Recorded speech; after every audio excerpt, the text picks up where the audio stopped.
Welcome back to another episode of Inside Access Control, sponsored by SIA. Very excited today to have Raf from JCI join me. He's the Senior Product Manager for Access Control. Raf, thank you very much for taking the time.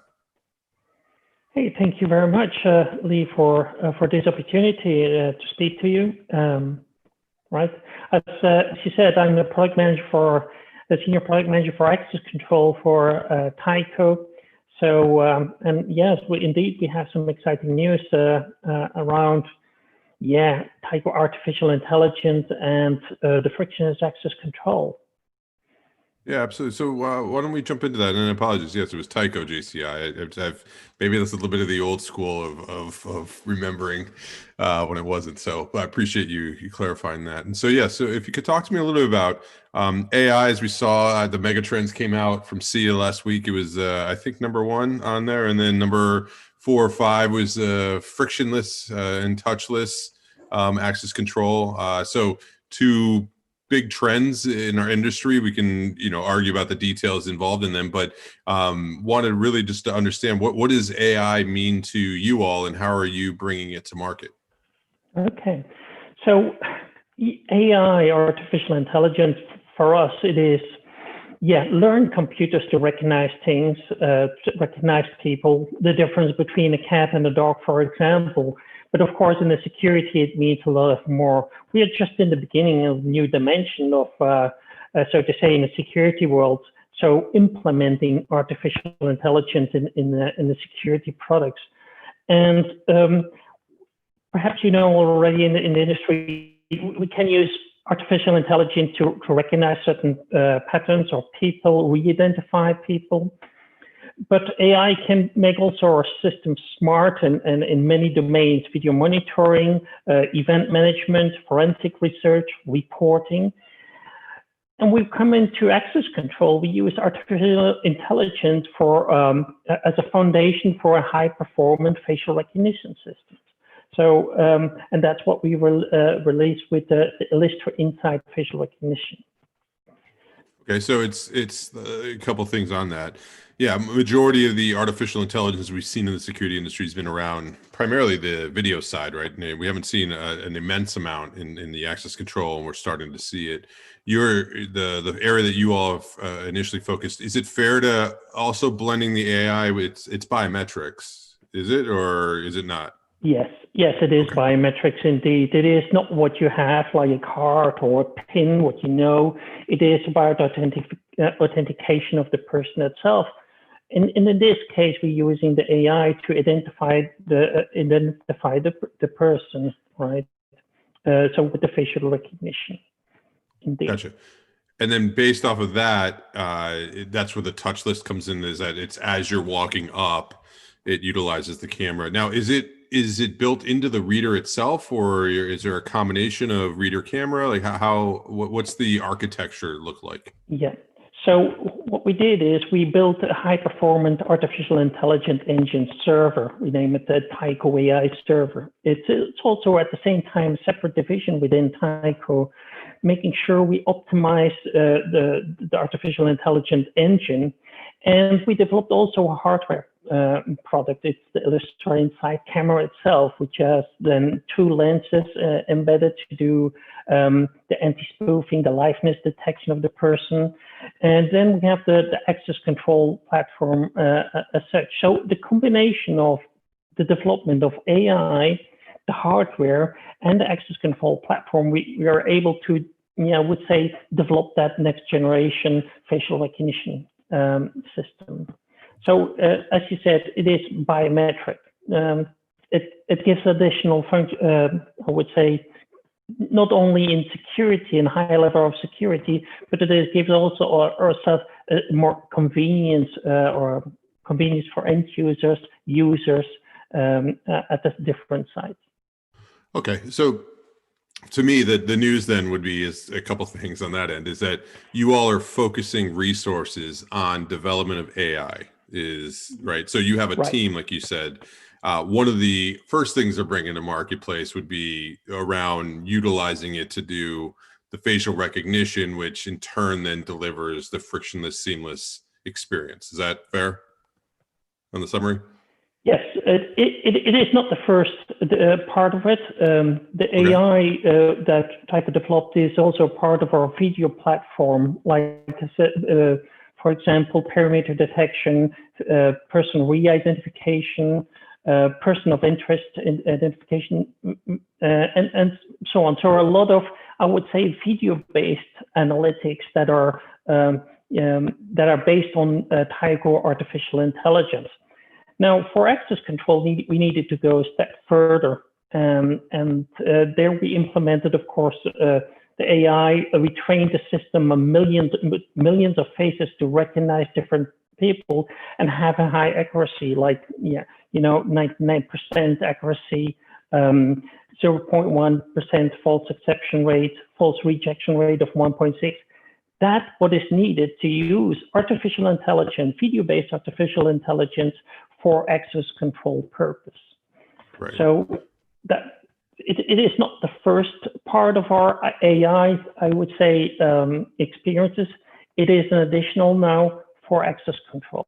No, that's fair. It's an application of algorithms and that you had before. You're applying it now to the access control side. Now, the server that you talked about, is it a cloud-based server or is it on-site, hybrid? You can choose. What's that look like? It is an on-premise server at the moment that you then can connect or use for the video analytics or for the facial access control. At this moment, it is on-premise. Of course, we're optimizing this further down so that we also can would or have the possibility to move to edge devices in the part of IoT world. And also on the other side, we're working on towards a hybrid solution and or cloud-based solution to store a lot of data and have long-term analytics. Yeah, no, I'm a fan of the hybrid approach. It makes sense to me that keeps some of this local and you go to the cloud when you need to, and so it's not. I don't come from the camp of the one or the other. I think we should have both. Okay, so that's interesting on that end. I can see the way that it would evolve. I guess so. Two parts too.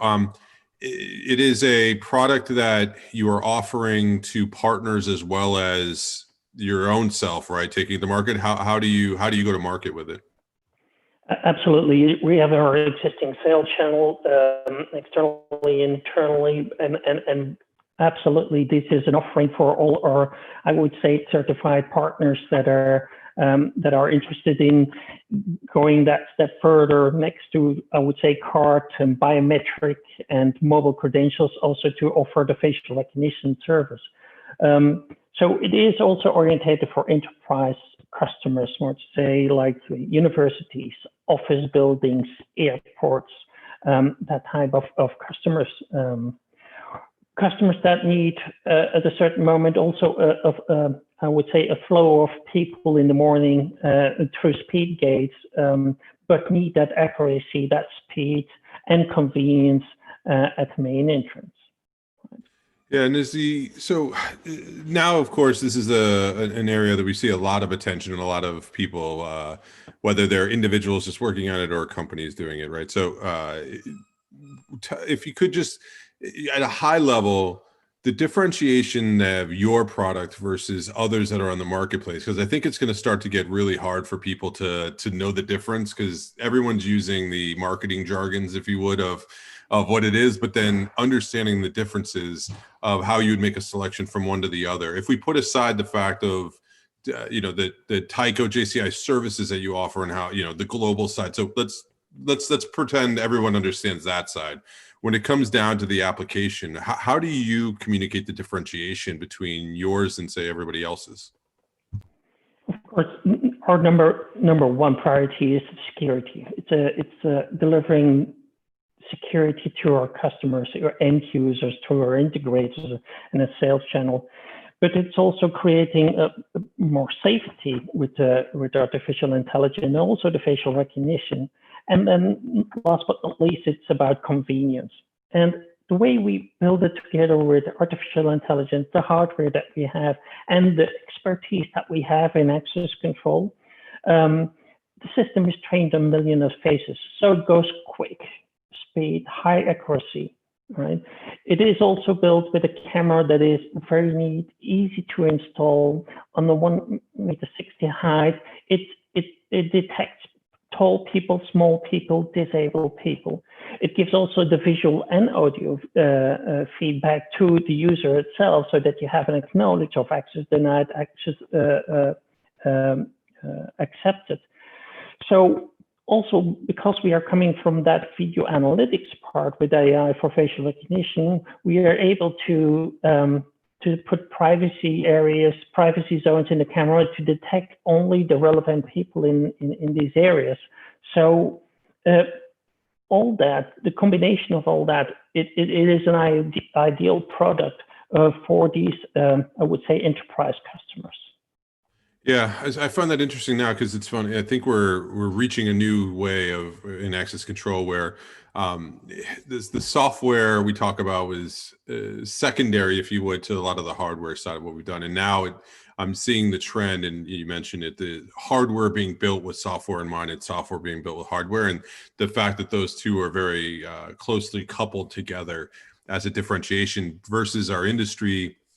I look at it as verticalizing heavily, whereas historically we've been an industry of cobbled parts together, to create a solution. This seems to fall in line with the idea. The other side of it, from the AI, from the people that you talk to, it is the training data set that you have is a clear differentiation between those that are getting into it and those that have been in it. So that's good to hear. Absolutely.